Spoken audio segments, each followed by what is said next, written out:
व्यवस्था तो नहीं बदली, चेहरा बदला, लेकिन अब तो लोगों को लगता है कि चेहरा भी वही है, व्यवस्था नहीं बदली है। क्या हासिल किया है? हासिल कुछ नहीं किया, लेकिन लोगों में असलियत सामने आ गई है। भारतीय जनता पार्टी की कमजोरी सामने आ गई है। कमजोरी जरूर लोगों को नजर आने लगी है कि क्या कारण है। पांव हिल गए थे, नींव हिल गई थी, जमीन पांव के नीचे से निकल रही थी। तो चलो लोगों के सामने एक दिखा दें कि हम बदल रहे हैं, बदलाव ला रहे हैं। क्या बदलाव आया? कोई बदलाव नहीं आया। आपस में अलायंस तोड़ने की बात हुई, वो भी एक दिखावा है। वो आपने देख लिया। ये लोग पहले से चर्चा में ये बात थी, आम जनमानस में ये चर्चा का विषय था कि चुनाव आएगा और इनका अलायंस टूटेगा। ये दिखावा भी करना है और वो सामने हो गया। ये भी दिखावा हुआ है। तो जो इतने साल भ्रष्टाचार चला, उसका जवाब कौन देगा? क्या मुख्यमंत्री का चेहरा बदलने से ये सारी बातों के सवालों के जवाब नहीं मांगेगी जनता? तो साथियों, आज ये समय है, हमें पूरा विश्वास कि हरियाणा में हम 10 की 10 सीटों पर कांग्रेस पार्टी अपना दावा ठोकेगी। मजबूती से हम दावा ठोकेंगे। मैं जानती हूँ आप सवाल पूछेंगे तो कुछ बातें हैं तो वो मैं आपके सवालों के लिए छोड़ देती हूँ, उनके जवाब मैं फिर दूंगी। अभी भी बोल सकती हूँ, लेकिन आप लोग पूछेंगे तो मैं जवाब दूंगी आपकी बात। आपका दावा कहाँ से है? तो प्रभाव पड़ेगा हरियाणा में? आपका दावा कहाँ से है? नहीं, बिल्कुल प्रभाव नहीं पड़ेगा, क्योंकि सबको लगता है कि ये केवल दिखावा किया गया है। अब अलायंस टूटना, चेहरा बदलना कुछ नहीं आया है, उसका नतीजा भी नहीं दिखेगा, क्योंकि आपने जिस तरह से किया, व्यवस्था वही है। तो क्या फर्क पड़ेगा इस चीज़ का? जो आप 10 साल में लोगों के सामने आपने बात रख दी है, अब कैसे चेहरा बदल के वो फर्क पड़ सकता? आपने मन कहाँ से बनाया है? सीएम जहाँ भी जाते हैं, सीएम से पहले एक्स सीएम का नाम इनॉग्रेशन पर आता है। यही बात है। केवल चेहरा बदलने से ना व्यवस्था ना फितरत कुछ नहीं बदला है। ये केवल दिखावा है। सारा सिस्टम वही है, सिस्टम वही चलेगा। 4-6 महीने में नए मुख्यमंत्री का लोगों के नाम भी नहीं, दफ्तरों में तस्वीर भी नहीं बदली जाएंगी। लोगों को क्या मालूम पड़ेगा?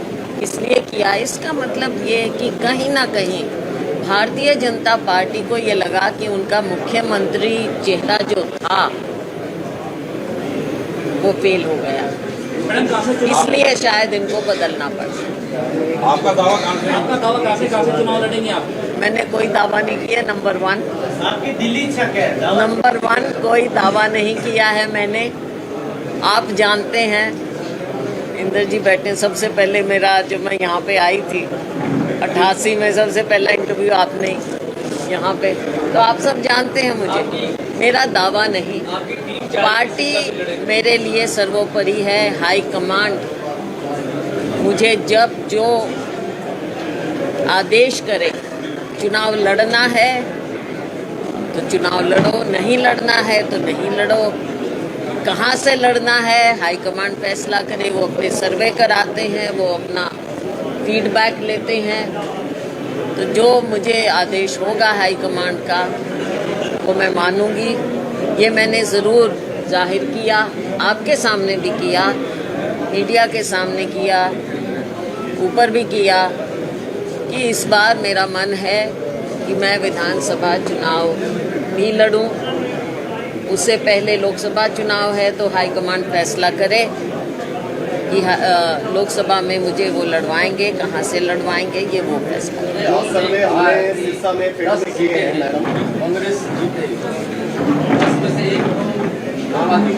हाँ, वो टेक्निकल बात थी। मैडम एक सवाल 1830 करोड़ का जो इनकम टैक्स का जो नोटिस आया है, वो इधर से खाते फ्रीज है सारे कांग्रेस के प्रत्याशी जो भी होंगे कैसे जीत दर्ज कर पाएंगे, कैसे चुनाव लड़ेंगे, क्या कैसे करेंगे, खर्चा कहाँ से आएगा, मतलब क्या रणनीति है आगे? ये आपकी बात बिल्कुल ठीक है। सबसे बड़ी पार्टी को इन्होंने कमज़ोर करने की जो ये कोशिश की है, लेकिन हमारे चुनाव हमेशा लोगों ने लड़े। पार्टी को दिक्कत का सामना करना पड़ रहा है, आर्थिक दिक्कत का सामना करना पड़ रहा है, इसमें कोई दो राय नहीं है। हमारे साथ जिस प्रकार से भेदभाव किया गया, हमारे अकाउंट में से पैसे निकाले गए इनकम टैक्स द्वारा, इनकी एजेंसी द्वारा। क्योंकि कोर्ट की बात पर मैं टिप्पणी नहीं करना चाहूँगी, लेकिन राजनीतिक रूप से जो हमारी पार्टी के साथ किया है, इसका जवाब लोग देंगे और हमारा चुनाव भी लोग लड़ेंगे, जनता हमारा चुनाव लड़ेगी। जो सर्वे मीडिया फिलहाल अभी सिरसा में हम लोगों ने किया है, लोगों का ये मानना है अगर शैलजा सिरसा से चुनाव लड़ती है तो बीजेपी के लिए मुश्किलें बननी चाहिए, सिरसा की सीट कांग्रेस की झोली में आनी चाहिए। आप देखो, तो बात ये है सिरसा के लोगों का आशीर्वाद भी और अपार प्रेम मेरे पिताजी को, स्वर्गीय चौधरी दलबीर सिंह जी को मिला, मुझे मिला। बेशक मैं यहाँ से चुनाव लड़ी ना लड़ी, लेकिन हमारा नाता हमेशा कायम रहा है। तो इसको मैंने कभी चुनाव के साथ जोड़कर अपने रिश्ते को नहीं देखा है, लोगों का प्यार है। इसके साथ साथ मैं ये भी कहूँगी कि अम्बाला जब मैं गई, अम्बाला में मैं एकदम नई थी। ये तो पुराना हिसार ज़िला है, अपने घर का ज़िला। वहाँ पे तो लोग मुझे इतना जानते भी नहीं थे, नाम सुना होगा लेकिन व्यक्तिगत रूप से कुछ ही लोग जानते थे आम। लेकिन वहाँ के लोगों ने भी मुझे अपार प्रेम दिया, आशीर्वाद दिया। 2 बार मैं यहाँ से सांसद बनी, 2 बार मैं अम्बाला से सांसद बनी। तो मैं तो शुक्रगुजार हूँ लोगों की भी, अपने नेतृत्व की भी और भगवान की भी, कि मुझे इतना प्यार मिला है। लेकिन फैसला मेरी हाई कमांड करेगी। मैडम एक सवाल ये बताइए, जिस तरह से आम आदमी पार्टी या कांग्रेस के जो एमपी है उनकी शॉपिंग हो रही है, और रवनीत बिट्टू जो लुधियाना से एमपी है कांग्रेस की सीटिंग, उन्होंने ये कहा कि इन चुनावों के बाद दिल्ली की और पंजाब की सरकार गिर जाएगी। मतलब इस तरह की व्यवस्था में कांग्रेस किस तरह से लड़ेगी?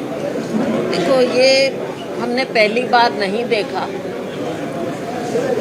कई बार तो इतिहास में कांग्रेस पार्टी का स्प्लिट हुआ, इंदिरा जी अकेली खड़ी रह गई थी, अकेली खड़ी थी। उस समय मेरे पिताजी स्वर्गीय चौधरी दलबीर